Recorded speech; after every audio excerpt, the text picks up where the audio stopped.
Assalamualaikum warahmatullahi wabarakatuh. Perkenalkan, nama saya Arif Rahman, calon guru penggerak angkatan ke-7. Pada hari ini, saya akan melakukan aksi nyata terkait menuju satu titik empat mengenai budaya positif. Aksi nyata ini saya lakukan dengan Bapak Ibu guru di SMA Negeri sana, sekaligus sebagai sosialisasi pemanfaatan PMM dengan tema yang sama, yaitu budaya positif. Saya menyampaikan ini sebagai narasumber bekerjasama dengan Bapak Guru. Disiplin positif, saya jadi apakah kemudian ini solusi yang kita harapkan agar bisa nyuwun sewu anak-anak yang kemarin indisipliner itu bisa menjadi anak-anak yang lebih bertanggung jawab. Makanya kebetulan ada di PMM ada disiplin positif. Artinya apa? Artinya semua guru di kurikulum Merdeka ini harus semuanya mengaplikasikan disiplin positif di sekolah. Jadi pentingnya disiplin positif ini adalah sebuah paradigma baru bagaimana seorang guru, nggak cuma guru BK, mengatasi anak-anak yang indisipliner. Caranya bagaimana? Di sini saya tidak akan menjelaskan terlalu banyak apa itu disiplin budaya positif itu unsurnya apa saja. Nanti hanya review saja, tidak secara detail bagaimana kemudian prakteknya kita menerapkan segitiga restitusi itu seperti apa. Jadi puncaknya ini Bapak Ibu, kita harapan dari budaya positif itu harapannya nanti aksi nyata kita mungkin nanti bisa untuk aksi nyata di PMM adalah bagaimana kita mempraktikkan posisi kontrol kita di posisi manajer. Nanti saya review ada 5 posisi kontrol. Kita mungkin akan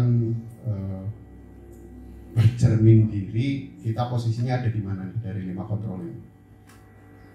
Kemudian bagaimana menerapkan praktik di kelas segitiga restitusi. Jadi, anaknya udah dari dulu emang kayak gitu Pak. Ya, kalau kita tidak coba ya kita tidak akan tahu. Ini ada metode baru, mudah-mudahan kalau dipraktekkan ada peningkatan di kedisiplinan anak. Makanya kemarin saya juga ngobrol sama Bu dan Ibu, saya mau bikin pilot project untuk membuat budaya positif di kelas. Mungkin saya akan ke 10-6 dulu. Saya minta awalnya data kelas 10 itu yang saya ajar 1 sampai 7 yang track record kedisiplinannya rendah itu kelas berapa.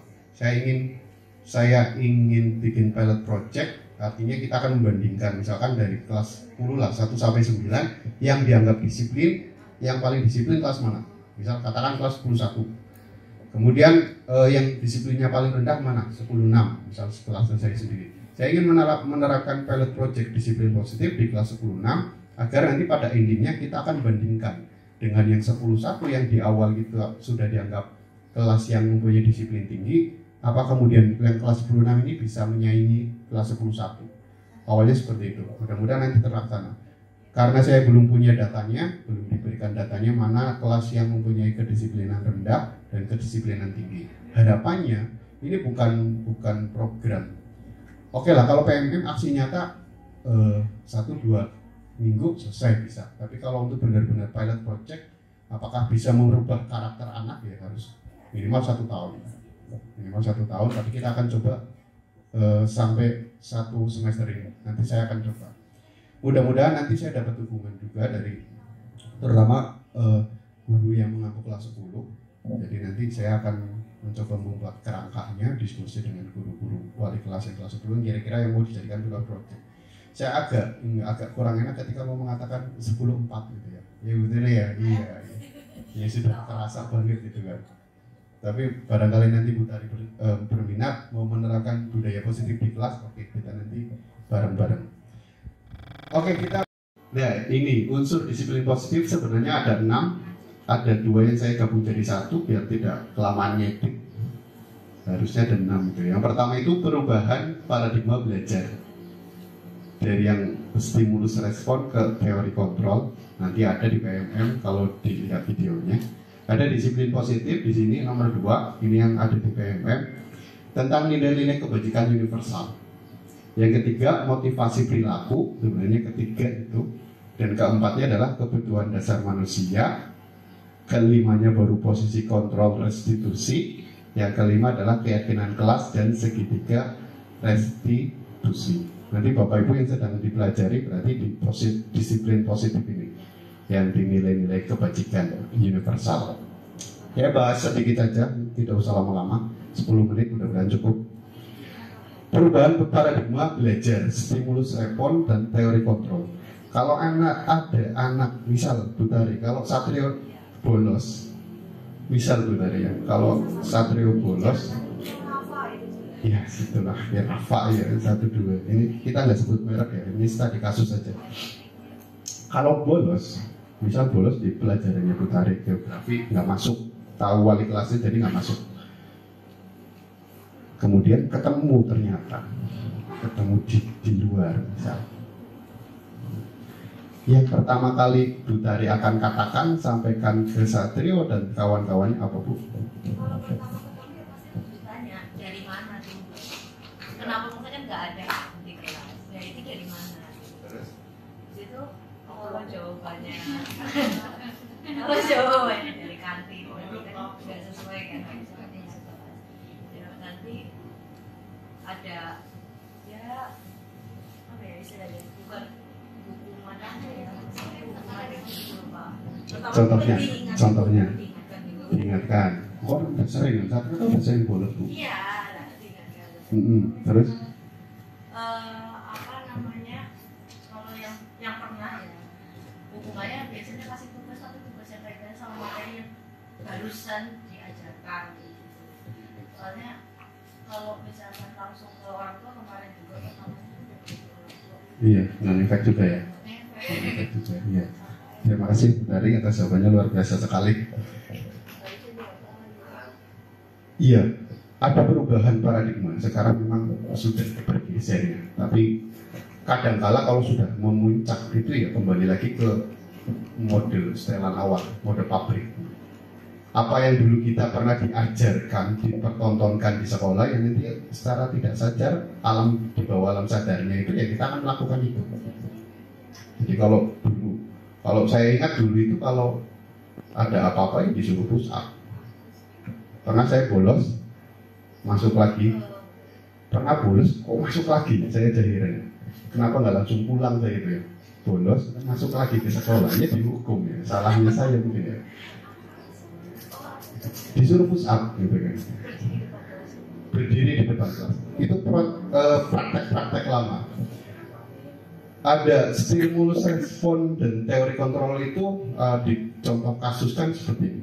Misal Butari menggenggam, Butari aja yang dekat. Butari genggam kepala tangannya Bu.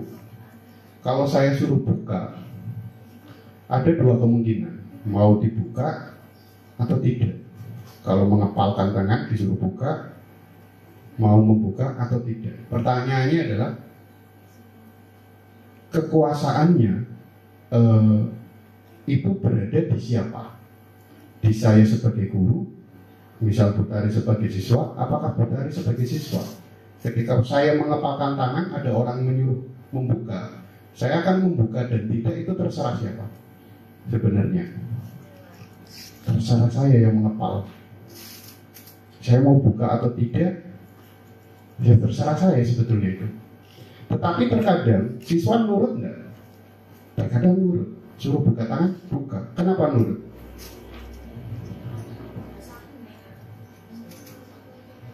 Nanti ada di motivasi perilaku. Sudah dijelaskan di situ. Yang saya ingin katakan adalah sebenarnya kontrol utama anak untuk mengubah itu bukan di guru, tapi di siswa. Siswa mau membuka tangannya kah atau tetap mengepal kah, ya terserah siswa. Siswa mau apapun. Itu namanya perubahan paradigma dari teorema stimulus respon ke teori kontrol. Next, cepat Bu. Realitas kebutuhan kita sama. Maksudnya adalah contohnya gini. Kenapa kita suruh anak kita belajar? Karena biar paham materi. Itu kan pemahamannya guru. Belum tentu pemahamannya siswa disuruh belajar tahu bahwa tujuannya itu. Jadi terkadang kita nggak mempunyai pandangan yang dianggap sama saja. Realitasnya adalah kebutuhan kita berbeda. Itu teori kontrolnya begitu. Kalau saya guru matematika, ya perasaan kamu harus bisa matematika biar bisa ngitung. Gimana kamu nggak bisa ngitung? Nanti kamu ditipu, kan gitu. Tapi realitasnya berbeda. Mereka nggak suka matematika. Misal, semua orang melihat hal yang sama. Ini stimulus respon yang tadi itu. Setiap orang memiliki gambaran berbeda. Artinya begini, ketika ada anak bolos, tepat sekali ketika Bu Tari menanyakan dulu kenapa bolos.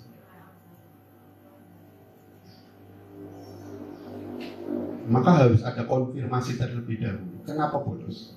Tidak kemudian, meskipun track recordnya katakanlah si S itu dia pasti bolos, ya pasti ke kantin. Kalau enggak ya nongkrong di WC. Tapi kita tetap perlu mengkonfirmasi dulu kemana perginya. Jangan-jangan memang karena harus pergi dengan alasan yang masuk akal. Kita mencoba mengubah orang agar berpandangan sama dengan kita. Itu stimulus respon. Sedangkan teori kontrol, kita berusaha memahami pandangan orang lain tentang dirinya. Ini perlu latihan yang sangat lama menurut saya. Melihat seorang anak tiba-tiba nyanyi-nyanyi sendiri, pukul-pukul meja sendiri, pasti kita marah. Kita lagi belajar, mereka asik sendiri di sana. Pasti kita marah. Tapi kalau kita tahu ada teori kontrol ini, kayak gue di zona tambah ngawur gitu. Ya memang begitu resikonya. Kita mau mencoba mempraktekkan mana dulu. Makanya saya tadi udah bikin project dulu. Kalau memang ternyata disiplin positif itu tidak ngefek juga di sekolah ini, ya nanti kita cari yang lain. Next, dari ini contoh lain juga. Bisa dibaca, Bapak Ibu bisa ditonton di video lah. Yuk, Bu Dari, next. Kurang gede ya. Iya, ya. Disiplin positif itu, ini pertanyaan awalnya adalah, kok ada kata positif? Apakah sudah ditespek atau kenapa jadi positif? Kenapa harus dikatakan positif sih? Memangnya ada disiplinnya negatif. Nah ini saya tarik ke belakang. Ini bukan kemudian tidak menyetujui program yang ada di sekolah. Ini sebagai opsi pandangan yang lain. Terkadang kita di tataran sipil, kita kan orang sipil ya. Jadi ada orang sipil, ada orang militer. Pemahamannya beda, penekanan disiplinnya pun berbeda. Bagaimana cara penekanan disiplin secara militer dan penekanan disiplin secara sipil. Di sini saya akan membahas bagaimana pendisiplinan secara sipil. Pendisiplinan yang secara sipil yang harusnya lebih ditekankan. Tak pikir ketika ada disiplin secara militer itu bentuk keputusasaan kita sebagai seorang sipil saja sebenarnya gitu. Itu ya pandangan pribadi saja. Kenapa ada kata disiplin positif? Itu yang perbedaannya. Secara ringkas saya ingin katakan bahwa disiplin positif adalah disiplin yang berasal dari dorongan dari dalam siswa atau kita sebagai manusia. Itu adalah disiplin yang positif. Disiplin yang berasal dari dorongan kita. Ini nanti terkait lagi dengan motivasi perilaku.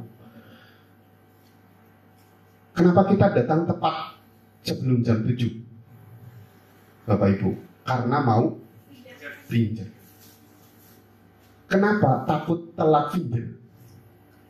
Karena takut dipotong TPP-nya. Kan begitu kan? Diyakini atau tidak, saya pun merasakan motivasinya memang begitu. Artinya itu motivasi yang berasal dari luar, bukan dari kita. Ya belum lah ya. Sementara ya masih itu. Kita datang pagi untuk pinter. Nggak ada alasan lain kan? Ya ada alasan lain. Tapi bagi saya loh, selama ini sampai saat ini ya gitu. Datang pagi untuk pinter. Karena TPP-nya takut dipotong, ya udah begitu memang. Saya ya. Itu. Bagaimana cara menerapkan disiplin positif? Ini yang ini yang menjadi tantangan kita di sekolah kalau kita memang mau menerapkan budaya positif. Bu, dikekat gitu, Bu. Nah, gitu ya. Ya, sambil nunggu. Kalau kita selama ini menerapkan untuk mencoba menerapkan kedisiplinan di sekolah, maka yang pertama kita kasihkan ke siswa adalah peraturan. Itu pasti. Kalau dulu saya, nggak tahu saya di sini, saya kan jarang ngobrol sama mereka tentang itu ya. Kalau dulu saya di kelas sekolah itu pasti dikasih peraturan plus poinnya. Kalau melanggar ini poin sekian, bolos poin 10, ini poin 10. Semuanya peraturan. Ya kayak kita lah, PNS juga sama kan. Saya kemarin nerima SKPN apa-apa misalnya diceritakan apa tuh Pak? Pelanggaran ini, pelanggaran ini, pelanggaran ini. Diceritanya pelanggaran semua. Itu gede-gede. Ya ada ya mungkin ada teori yang mengatakan itu ya. Kita harus dipressure biar naik. Tapi saya akan bicara disiplin positif ya, berada di disiplin positif itu. Kan bisa Bu. Perilaku itu ada 3. Ini level ya, leveling 1, 2, 3. Dianggap level yang pertama yang terendah dan level ketiga itu yang paling baik. Yang pertama, untuk menghindari ketidaknyamanan atau hukuman. Ini yang tadi saya ceritakan soal pinjam. Ini berarti kita motivasinya motivasi level 1 ini. Sedangkan level yang kedua adalah untuk mendapatkan imbalan atau penghargaan dari orang lain. Semisal, saya mau masuk itu biar tidak ada telat, nanti masuk ke talent scouting ikut tes, dapat posisi, misal itu yang kedua. Untuk mendapatkan imbalan atau penghargaan dari orang lain. Dan yang ketiga, untuk menjadi orang yang mereka inginkan dan menghargai diri sendiri dengan nilai-nilai yang mereka percaya. Kenapa saya, kenapa saya berangkat tepat waktu? Ya karena saya ingin mempersiapkan diri sehingga ketika saya jam pertama mengajar, kita sudah siap dan anak-anak menjadi lebih nyaman ketika mulai proses pembelajaran. Karena saya sebagai guru juga sudah prepare dari awal. Dibandingkan kalau saya datang telat, saya belum persiapannya apa. Persiapan juga belum, akhirnya masuk ke kelas, anak jadi telat dan menerima pelajaran tidak sesuai jadwal yang ditentukan. Nah, itu motivasi yang level yang ketiga itu. Ada nggak di SMA Kersana? Banyak saya lihat. Saya lihat banyak yang motivasinya di level yang ketiga. Mudah-mudahan saya bisa mencontoh beliau-beliau yang bisa menerapkan motivasi di level yang ketiga. Ini juga maksudnya adalah keterkaitan dengan siswa. Harapannya kita mendorong siswa agar mempunyai motivasi yang nomor 3. Kalau anak-anak sudah mempunyai motivasi di level yang ketiga, maka budaya positif bisa dikatakan berhasil. Berarti begitu. Kan tidak dipungkiri ya, banyak anak yang tetap ikut pelajaran matematika meskipun tidak suka matematika karena apa ya? Karena takut di absen alfa atau di absen bolos. Pasti. Saya menyadari betul. Yang benar-benar termotivasi untuk tetap ikut pelajaran matematika karena ya mereka ingin belajar, motivasi internal ya hitungan jari 1, 2, 3. Tidak banyak. Gitu. Makanya kenapa kita mencoba itu. Kalau kemudian budaya positif bisa diterapkan sepenuhnya, kita di kelas juga enak, ngajarnya juga enak. Lanjut dulu, biar selesai cepat. Hukuman adalah sesuatu yang menyakitkan dan harus terjadi. Kalau konsekuensi sesuatu harus terjadi, sedangkan restitusi merupakan pilihan. Nah, nanti ini bisa baca sendiri biar kita bisa membedakan saja antara hukuman dengan nanti akhirnya ya membedakan antara hukuman dengan restitusi. Lanjut Bu, perasaan saya sudah kasih ini. Mencatat 100 kali di dalam buku kalimat saya tidak akan terlambat lagi karena terlambat ke sekolah itu adalah hukuman atau konsekuensi. Kan kita kan nanti jadi paham ya ketika ada anak melanggar, kira-kira kita mau kasih hukuman, kasih konsekuensi atau kasih restitusi. lari mengelilingi lapangan basket 2 kali karena terlambat hadir di sekolah. Itu hukuman apa konsekuensi? Hukuman. Ayo, kira-kira apa? Pusing Pak, saya mikir apa suruh mikir kayak gini. Yang penting saya bacakan aja dulu lah. Murid diminta untuk push up 15 kali karena tidak menggunakan masker ke sekolah. Hukuman. Masih hukuman ya, hampir semuanya hukuman.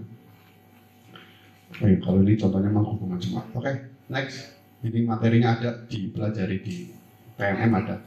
Di mana letak penghargaan? Menurut Bapak Ibu, penghargaan itu positif atau tidak? Positif. Oke, positif. Penghargaan itu positif. Penghargaan itu baiknya diletakkan di awal atau di akhir? Di akhir. Kalau penghargaan itu kan ini kan ya. Maksudnya itu hadiahnya itu diserahkan di awal atau di akhir? Di akhir. Oh, bukan diserahkan. Kalau misalnya sebagai wali kelas, saya ingin mengatakan bahwa nanti yang nilainya terbaik akan dapat hadiah dari Bapak. Maka saya akan mengatakan itu di awal atau di akhir? Di awal. Di awal. Oke, kita dapat dulu. Penghargaan itu kebanyakan kita kasih iming-iming, itu kasih kita di awal. Di awal sebelum siswa itu mengerjakan sesuatu. Itu pasti. Apakah ada yang kemudian kita tidak pernah mengatakan mengiming-imingi hadiah setelah ujian ternyata ulangan hariannya terbaik kemudian kasih hadiah? Pernah Bu Tari? Tujuannya apa? Buat itu makasih karena baru awal masuk jangan kita stres tapi kita masih maksudnya pengen tahu kan kayak kompetisi awal kasih kayak quiz dadakan gitu loh cuma mau ini enggak kayak gitu. Iya. Karena mau materi itu mau masuk itu ternyata ada yang bisa kan dijawab terus nanti nih ya jajan di koperasi bisa nilai ini misalnya gitu. Oke. Ya aku pada tahu. Iya, setelah itu tahu bahwa iya ternyata hadiah, ada hadiah, kan gitu kan ya. Iya. Kenapa tidak disebutkan di awal kan gitu kan ya. Iya. Anak-anak protesnya kan begitu kan. Iya. Ya, karena anak biasa dia datang. Saya tidak nanti Bapak Ibu untuk memperdalam bacanya di PMN ya Bu. Tapi saya ingin menyampaikan konklusi aja bahwa penghargaan yang baik adalah penghargaan yang ditaruh di belakang. Kenapa? Karena kita akan membiasakan siswa melakukan sesuatu bukan karena penghargaan. Tujuannya itu. Kenapa sih tidak boleh menggantungkan anak kepada penghargaan? Jawabannya ada di aplikasi PMM disiplin positif. Nanti biar Bapak Ibu belajar sendiri. Lanjut mereka sehingga mereka bisa kembali pada kelompok mereka dengan karakter yang lebih kuat. Saya aja baru paham ya karena terpaksa belajar di guru penggerak itu. Restitusi itu lebih ke bahasanya bukan subsidi ya. Iya pengganti gitu. Kalau ada anak telat masuk kelas, ada nggak yang kemudian mengatakan bahwa karena kamu telat 10 menit berarti nanti kamu istirahatnya telat 10 menit harus mendapatkan materi tambahan? Ada nggak yang seperti itu? Tidak ada. Pasti langsung disuruh duduk atau disuruh ke BK atau suruh berdiri ya seperti itu. Kan begitu kan? Kalau ada anak main sepak bola terus kacanya pecah, kira-kira kalau masuk BK, BK-nya akan ngomong apa? Ganti Pasti, kaca. karena kamu sudah pecahkan, ganti kacanya. Kan begitu kan? Selain pemecahkan biar baru semua. Kan pasti begitu. Oke, itu bentuk dari restitusi. Restitusi bahwa ketika siswa memecahkan kaca, ya mereka harus menggantikan. Tapi prosesnya adalah nanti, ini banyak banget ya. Ketika mau mengatakan bahwa Anda siswa harus mengganti kaca, pun memposisikan kita misal sebagai guru BK ada di 5 posisi. 5 posisi. Yang pertama adalah penghukum, pemberi rasa bersalah, teman, sebagai pemantau, dan sebagai manajer. Harapannya ketika Bapak Ibu mempelajari PMM disiplin positif, Bapak Ibu bisa berada di level manajer. Penghukum, contoh penghukum bagaimana? Tadi kacanya pecah. Kenapa kamu kacanya pecah? Push up. Habis push up, kamu nanti orang tua panggil ke sini ganti kacanya. Itu penghukum. Kalau rasa bersalah, tadi level 1, Bu ada nggak sih Bu di sini? Rasa kemarin itu terus. Oh ini, oke, penghukum. Pembuat rasa bersalah. Pembuat rasa bersalah itu contohnya itu, saya melihat guru BK di sini masih banyak yang dibuat rasa bersalah. Saya juga termasuk. Apa kamu nggak kasihan sama ibumu? Ibumu pergi jauh jadi TKW, kamu di sini nakal mecahin kaca, kan begitu aja. Itu namanya pembuat rasa bersalah. Jadi kayak dipres dengan melibatkan perasaan, itu namanya pembuat rasa bersalah. Yang ketiga teman ini biasanya guru-guru yang dekat dengan anak, karena sudah dekat. Ketika ada anak didiknya atau kaki tangan kanannya misalnya, dia bikin kesalahan, maka dia akan lebih memaklumi. Ya udah nggak apa-apa lah, yang penting nanti kamu ganti ya. Santai aja, biasanya begitu. Itu posisi teman. Jadi, ya kenapa sih kamu main kayak gitu? Ini coba. Oh iya ya, jamnya kosong ya, makanya kamu main sepak bola ya, kayak gitu kan. Ya, apa kamu bosan sekolah terus gitu? Gitu. Oh ya udah. Yang penting kamu nanti tanggung jawab ya, kayak gitu ya. Oke. Itu posisinya teman. Jadi makanya posisi teman itu, guru yang berada di posisi teman pasti disukai banyak siswa. Pasti. Dan kita akan menganggap bahwa guru itu efektif ketika menangani anak-anak yang indisipliner. Karena mereka nurut dengan guru tersebut. Karena anak itu juga menganggap kita sebagai teman, jadi lebih nurut. Itu posisi teman. Posisi pemantau itu lebih agak mirip dengan penghukum, tapi yang membedakan adalah ekspresi dalam memberikan pernyataan-pernyataan. Kalau penghukum itu lebih kayak emosi. Sekarang itu gimana sih kayak gitu? Matanya dipakai apa enggak kayak gitu? Oh, ya gitulah penghukum. Tapi kalau pemantau itu lebih ke misal Satrio lagi. Satrio, kamu tahu apa yang kamu lakukan? Iya. Apa? Kamu merasa bersalah? Kamu tahu konsekuensinya harus apa? Nah, gitu. Harus ganti. Oke. Bapak akan tunggu 1 minggu ini, kamu harus bisa ganti kaca yang pecah. Itu lebih ke pemantau. Suaranya standar, tapi dia itu menyebutkan apa yang harus dilaksanakan si Satrio itu. Dan yang terakhir adalah manajer. Manajer ini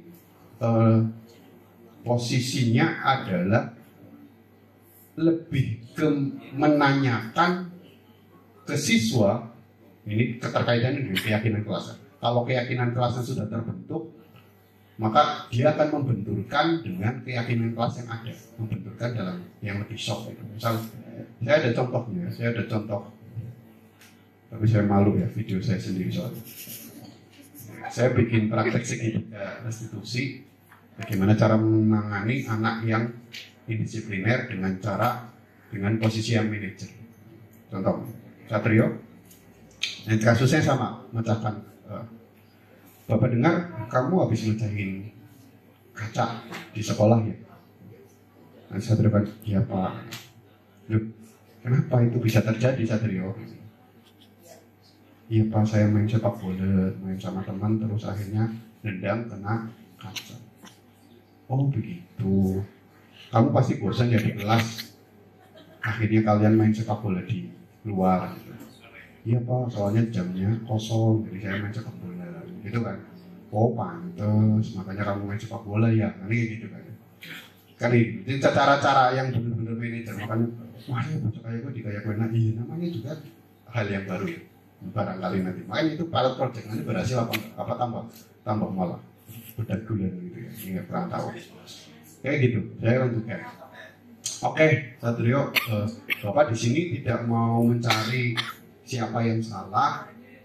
Bapak hanya ingin mencari permasalahan, solusi permasalahan ini bersama-sama. Kira-kira langkah apa yang akan kamu ambil? Mohon maaf Pak, ya saya nanti saya akan ganti kan gitu kan ya. Nah, prosesnya kayak gitu. Jadi diselowkan. Kalau sudah proses ganti itu tidak cukup di situ. Kira-kira Satrio, apakah bermain bola di jam kosong itu menurut kamu adalah hal yang benar? Tidak Pak. Kenapa tidak benar? Ya karena harusnya ini. Terus nanti kita baru menyambungkan ke keyakinan kelas yang ada di kelas 10 Pak misalkan. Keyakinan mana yang kira-kira kamu langgar? Apa ya Pak? Saya berarti tidak bertanggung jawab Pak. Bukan kemudian mengacu ke peraturan. Jadi lebih ke nilai kebijakan universal mana yang kemudian si Satrio langgar. Oke, ada lagi Satrio yang kemudian kamu keyakinan yang kamu tidak jalankan, keyakinan kelas yang kamu tidak jalankan, maka Satrio akan menjawab lagi. Tujuannya apa? Tujuan adalah untuk bisa menyadarkan, bukan kemudian dari sudut pandang saya sebagai guru bahwa kamu main bola di luar itu salah, pecahkan kaca jadi salah, tapi lebih ke kamu itu telah melanggar keyakinanmu sendiri loh, gitu. Komitmenmu sendiri. Susah ya, ya nanti kita praktekkan lah daripada membayangkan. Yang bikin kesalahan misal memecahkan kaca kan tidak melulu anak-anak yang bandel. Bisa jadi itu adalah kejadian pertama kali dia bolos jam kosong main bola terus pecah kaca. Bisa jadi itu adalah kejadian pertama kali. Itu harus distabilkan dulu. Oh ya sudah. Oh bukan ya sudah sih. Oke, kamu sudah memecahkan kaca, tapi tidak apa-apa. Kan gitu. Itu namanya stabilkan dulu. Tidak apa-apa itu dulu stabilkan dulu. Meskipun nanti pada akhirnya tetap suruh ganti, kan gitu. Validasi tindakan yang salah. Validasi tindakan yang salah tuh ya kayak tadi itu. Oh, kamu bosan ya? Kenapa kamu main di lapangan pas jam pelajaran? Itu namanya validasi tindakan yang salah, bukan membenarkan. Kenapa seperti itu? Ya karena tadi stimulus paradigma baru dari stimulus respon ke teori kontrol. Karena yang bisa menentukan si anak mau main sepak bola atau tidak, ya si anak sendiri. Ketika si anak menentukan diri untuk main sepak bola, kenapa alasannya? Itu harus divalidasi dulu. Jangan-jangan karena jamnya kosong. Oh, kan berarti sumber utamanya bukan di anak dulu kan, tapi di jam kosong dulu kan. Bisa jadi. Dan terakhir menanyakan keyakinan yang seperti tadi saya bilang bahwa keyakinan kelas mana sih yang kamu tidak dijalankan ketika melanggar aturan ini. Itu salah satu rangkaian bagaimana kita kemudian bisa menerapkan budaya positif. Itu gambaran saja. Ini saya akan menerangkan bahwa saya akan mengajak mungkin nanti beberapa guru. Harapannya saya karena saya tidak mungkin melibatkan semua karena saya bukan pejabat teras ya gitu. Saya baru guru biasa gitu. Jadi saya mau mengadakan pilot project kecil-kecilan dulu. Dan ini nanti budayanya bukan budaya sekolah, budaya positif sekolah, tapi budaya positif kelas. Keyakinannya bukan keyakinan sekolah, tapi keyakinan kelas. Nanti saya akan menawarkan kira-kira mana kelas mana yang mau mencoba menerapkan. Kita pantau bersama, kita bikin pilot project untuk menjadikan budaya positif. Sama halnya, saya juga berharap pada Bapak Ibu ketika mempelajari PMM itu bukan untuk kemudian dapat sertifikat buat apalah. Kalau mau sertifikat saya cetakan banyak bisa gitu kan. Ya kan sertifikat tinggal dibikin aja selesai kan gitu kan. Bukan soal itu. Tapi ketika Bapak Ibu mendapatkan materi disiplin positif, ayo kita dorong bareng-bareng, kita coba 1-2 kelas kita terapkan disiplin positif. Ada efeknya enggak? Lebih baik enggak? Bagaimana penanganannya baik enggak? Kadang-kadang saya melihat bahwa ada beberapa anak itu malah enggak suka di home visit. Karena keseringan di home visit, jadi akhirnya keluar. Karena malu di home visit itu. Saya kadang bingung gitu ya. Dibiarkan tidak masuk di home visit keluar, kan gitu. Jadi apakah kemudian home visit itu masih relevan. Saya tidak menjustifikasi, maksudnya ketika ada hal-hal yang seperti itu ya harus kita pertanyakan ulang apakah kebijakan itu benar atau tidak. Termasuk ketika pendisiplinan secara militer, apakah itu masih relatif dan masih relevan. Kalau pendisiplinan militer, maka kita akan kembali ke motivasi tingkat awal karena dia takut. Nyatanya apa? Terbukti kan. Dari beberapa anak yang kemarin ikut di Koramil, ternyata kemarin bikin kasus lagi. Karena apa? Motivasinya, ya itu kan. Menurut saya, maka motivasi yang diberikan oleh pihak Koramil adalah motivasi tingkat pertama. Karena mereka takut ancaman, takut hukuman. Jadi ketika mereka sudah kembalikan ke habitat aslinya, yang tidak terlalu menekankan soal itu, ya dia akan berulang lagi. Karena kontrolnya ada di dia. Kalau dia disekolahkan di sana di Koramil, ada relasi kuasa, kayak semacam relasi kuasa. Dia nggak mau dia dihukum. Nah, kalau kita sama murid kan nggak ada relasi kuasa. Berbeda dengan kepala sekolah dengan guru, ada relasi kuasa. Nah, saya dengan murid kontraknya apa? Ada relasi kuasa tidak? Maka cara yang tepat adalah bagaimana caranya mendorong murid mendapatkan motivasi secara internal, motivasi level ketiga untuk bisa menghargai diri sendiri. Kita berangkat pagi bukan karena pinter, kan gitu ya, bukan karena pinter dan karena TPP dan sebagainya, tapi bagaimana kita menjadi guru yang memang ya kalau bahasanya Pak Johan mungkin biar gajinya berkah lah ya begitu, kira-kira begitu. Iya, kira-kira. Saya sempat berpikir tadi ya, karena mau menyampaikan materi desain positif ini di jalan tadi saya ada orang buta lagi nyebrang. Untungnya saya berangkatnya pagi. Kalau berangkatnya udah siang, udah mepet, maka pilihannya adalah ngambil kanan karena dia yang ini kisahnya apa ya? Dia dari kiri kan berarti kiri mau ke kanan gitu kan. Dia baru mau nyebrang. Nyebrang orang buta kan lama banget ya, nggak ada yang nyebrang. Ini kalau saya mau cepat, saya ngambil kanan aja, jalur kanan udah cepat. Bukan. Kemudian saya tak pikir, ya sudah, berhenti dulu saja. Karena dulu saya bawa mobil, kalau saya berhenti, di belakang pasti berhenti. Nah ini Bapak itu jalan selesai, berapa? Lebih dari 1 menit kayaknya. Lebih dari 1 menit. Pertanyaannya adalah, kalau mungkin di posisi itu saya hampir telat, dan kalau saya menunggu bapak-bapak yang buta itu nyebrang telat, maka saya akan lebih memilih mana? Sikap biar tidak telat atau tetap telat biar bapak-bapak itu bisa nyebrang dengan sama.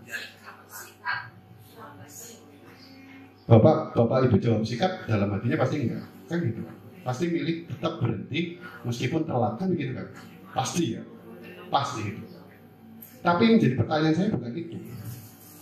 Pertanyaannya sejak kapan membantu dalam meskipun tidak membantu secara langsung nyebrangin orang buta, tapi sejak kapan perilaku kita menyeberangkan orang buta itu bisa disamakan dengan kita hadir tepat waktu?